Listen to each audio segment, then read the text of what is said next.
Hi, James from CDNify here, and welcome to this episode in which I want to talk about the importance of DNS. And DNS stands for Domain Name System. The Domain Name System is responsible for a very, very simple task, but a very important one which could have you pretty screwed if it goes wrong. And I'm going to get to a case study a bit later about something that recently happened in our business, nothing to do with CDNify, but in another part of our business which caused all manner of issues.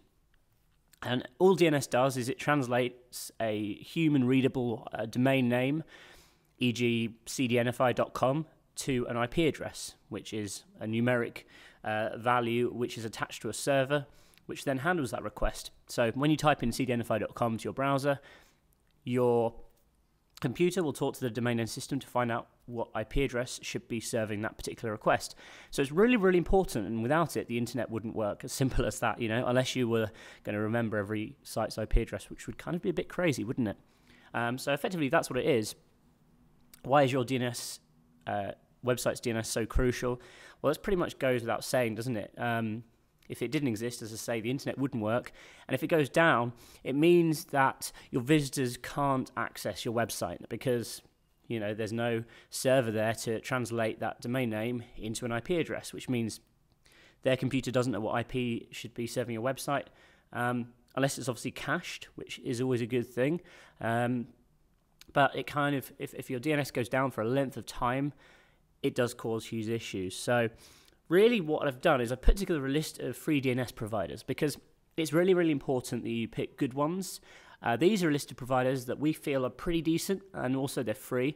There are lots of premium providers out there, and I suppose the argument free versus premium, it's kind of like anything, I suppose.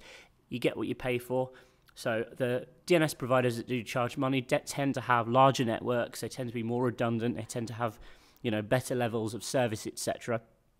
But hey, if you're on a budget, there's nothing wrong with using a free one, because there are plenty of free providers that have got really good networks, and they're pretty much equivalent to some of the premium ones, to be honest.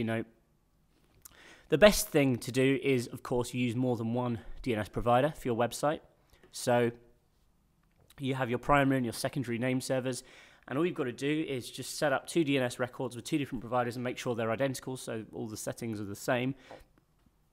You list your primary name servers to what the provider you think is going to be more reliable, and then the second provider is a kind of a backup, which, you should also pick someone who's going to be really reliable, but it means that if the first provider goes down, you've still got a backup in place. And this is kind of really where a lot of people go wrong, is they just have one provider. And yes, okay, one provider will still provide you with a primary and a secondary name server, but in the age of DDoS attacks, which are becoming more and more apparent, and also the scale of them is increasing with NTP amplification and this kind of thing, a lot of the DNS providers are getting attacked more and more regularly. And it's not normally the providers themselves that are getting attacked, e.g., the attacker isn't actually trying to take their specific DNS down, e.g. that it's not targeted to that provider, but what it is it's going to be targeted towards one of their customers. So someone else who's using that domain name system,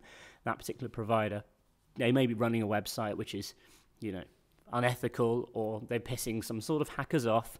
The hackers then decide to attack that website, and if they're using the DNS, they'll also attack the provider's DNS, which will take it down for everyone else as well. So this is a huge issue, and this happened recently, as I said earlier, kind of getting to a bit of a case study in one of our other businesses where we provide a service. It's kind of a cloud-based service, and we have a domain name which is different to our primary domain, e.g.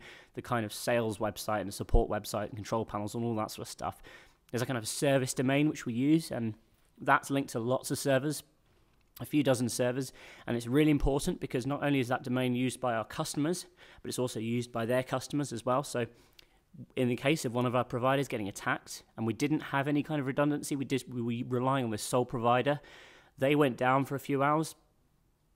It caused all manner of havoc. So you can see really why this is such an important and crucial thing, because not only did it cause a negative impact to us, e.g. our customers were getting annoyed, it was causing a negative impact to our customers because their customers were getting annoyed as well.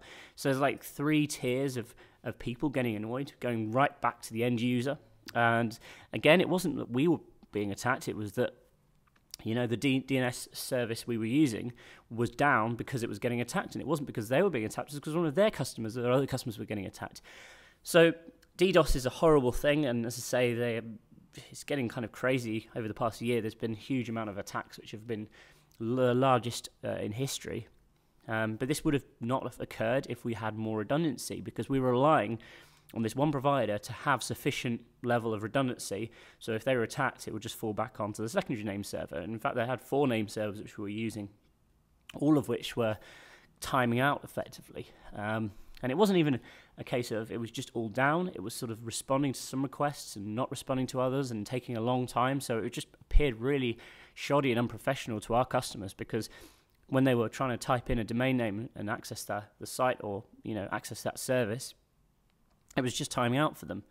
So what have we done to rectify that? Well, we've now got 2 different DNS providers in place. So if one of them is down, there's a completely separate DNS provider which is there as a backup to serve those requests. Okay, so it's very, very unlikely that both of those providers are going to get attacked and be down at once. I recommend that you do exactly the same if you've got a website and you want to ensure maximum uptime, especially if your IP addresses don't change and you've got a fairly straightforward DNS setup. It's just kind of like a set and forget type thing. You can set up 2 different DNS providers. As I say, we'll give you a list of good quality free DNS providers that you can go to, and you can ensure maximum redundancy for your site. So really, this is just a really basic podcast. I mean, this DNS stuff is nothing new, but it's just become really, really apparent to me that, we've been using this provider for years without any kind of issues, and, causing a significant attack on them caused so much disruption for everyone. So we've kind of I suppose woken me up a bit to the fact that maybe we were too complacent. Maybe we didn't have a fallback in place in that particular case. So we've put something in place now, and I think it's just like anything. As long as you learn from your mistakes, and as long as you are kind of conscious of how and aiming to constantly improve, and conscious of kind of the effects that downtime can have on your business or your customers' businesses. There's a lot of S's in there. Then I think that's the main thing really. So, as I say, that pretty much concludes this podcast. We're going to write up a blog post, which I'll give you a link to below this somewhere. Or if you want to go and find it yourself, just type in like CDNify DNS services or something, and I'm sure it'll come up on there. So thanks for listening. I'm going to do a couple more of these soon on different things, but this one, as I say, is just on the importance of DNS, the domain name system. Bye-bye.